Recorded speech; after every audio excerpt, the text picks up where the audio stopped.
මෙන්න මේ ඔයගොල්ලන්ට දකින්න තියෙන words දෙකම අපිට nouns කියලා හඳුන්වන්න පුළුවන්. First noun is school and second noun is happy. මෙන්න මේ words දෙකම nouns කියලා අපි හැඳින්නුවත් මේ වර්ග දෙකකට අයිති nouns කියලා ඔයගොල්ලෝ දන්නවද? ඔව්. අපේ first noun එක අපිට හඳුන්වන්න පුළුවන් concrete noun එකක් කියලා. ඒ වගේම අපේ second noun එක happy කියන noun එක අපිට හඳුන්වන්න පුළුවන් abstract noun එකක් කියලා. ඉතින් එහෙනම් අද lesson එකෙන් අපි කතා කරන්න යන්නේ concrete nouns කියන්නේ මොනවද සහ abstract nouns කියන්නේ මොනවද කියලා.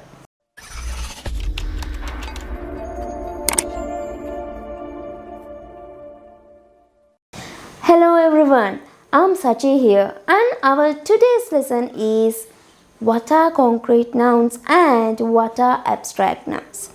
ඔයගොල්ලෝ දන්නවා මේ වෙනකොට. අද අපේ lesson එක තමයි concrete nouns කියන්නේ මොනවද සහ abstract nouns කියන්නේ මොනවද. මෙන්න මේ දේවල් හඳුන්වන්න පාවිච්චි කරන වචන වලට නේද අපි nouns කියවේ.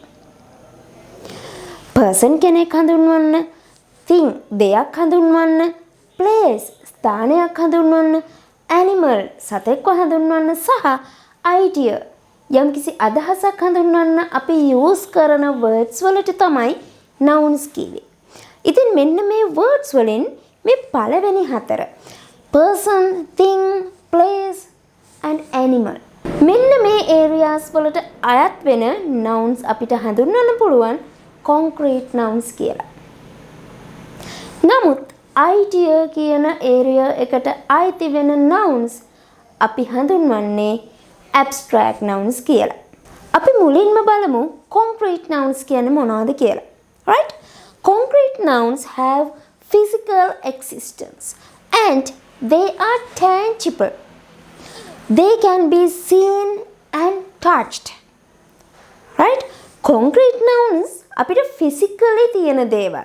ඒවට හැඩයක් තියෙනවා, අපිට ඒවා දකින්න පුළුවන්, ඒකට කලර් එකක් තියෙනවා.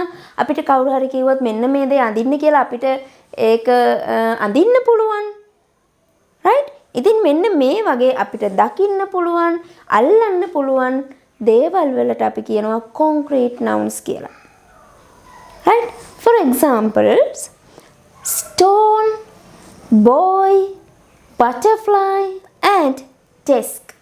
ඉතින් මෙන්න මේ words අපිට හඳුන්වන්න පුළුවන් concrete nouns කියලා. මොකද ඒ දේවල් අපිට අල්ලන්න පුළුවන් වගේම අපිට දකින්න පුළුවන් දේවල්. right? හරි. අපි එහෙනම් දැන් බලමු මොනවද abstract nouns කියන්නේ කියලා. Abstract nouns are not tangible and cannot be touched. So, they express non-physical concepts. Right? For examples, sport meet, wedding, sorrow, beauty, etc. Right. ඉතින් එහෙනම් abstract nouns කියලා අපිට හඳුන්වන්න පුළුවන් අල්ලන්න බෑ අපිට ඒ දේ දකින්න බෑ. ඒවට නිශ්චිත shape එකක් මොකොත් හැඩයක් නැහැ. ඉතින් මෙන්න මේ වගේ nouns තමයි අපි abstract nouns කියලා හඳුන්වන්නේ.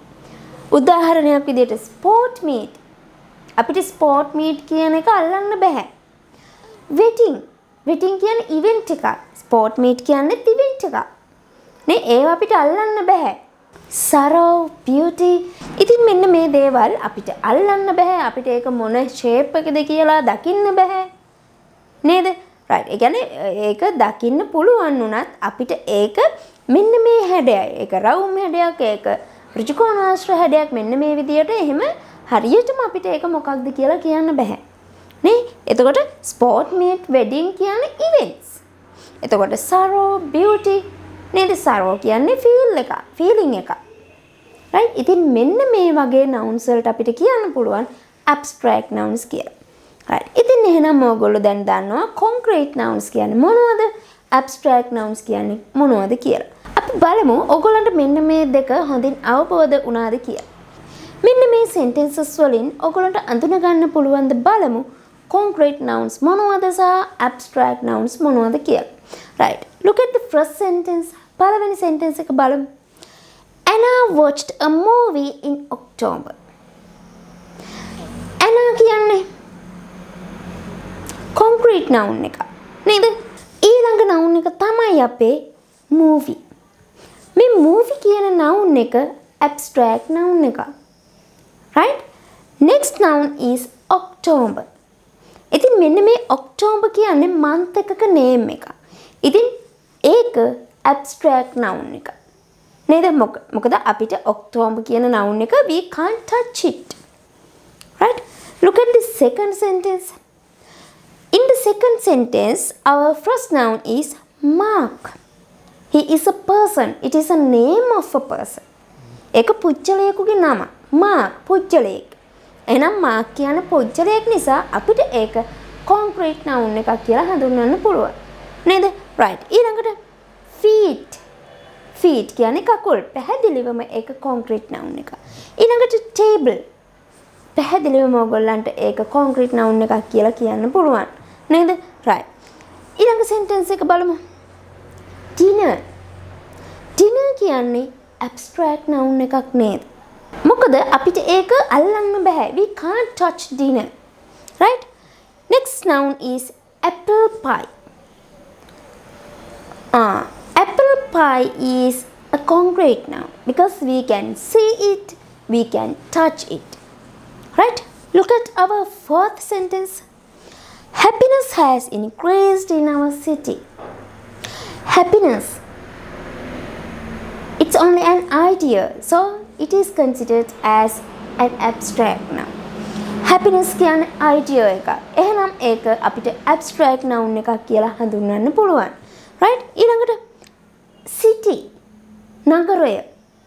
බලන්න city කියන්නේ place එකක්. එහෙනම් අපිට මේකත් concrete noun එකක් කියලා හඳුන්වන්න පුළුවන්. right? ඉතින් එහෙනම් මම හිතනවා ඕගොල්ලන්ට මේ concrete noun කියන්නේ මොනවද, abstract noun කියන්නේ මොනවද කියලා පැහැදිලි වෙන්නට ඇති කියලා.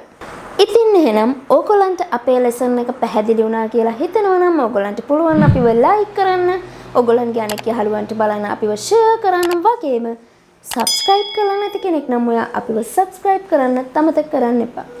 good luck.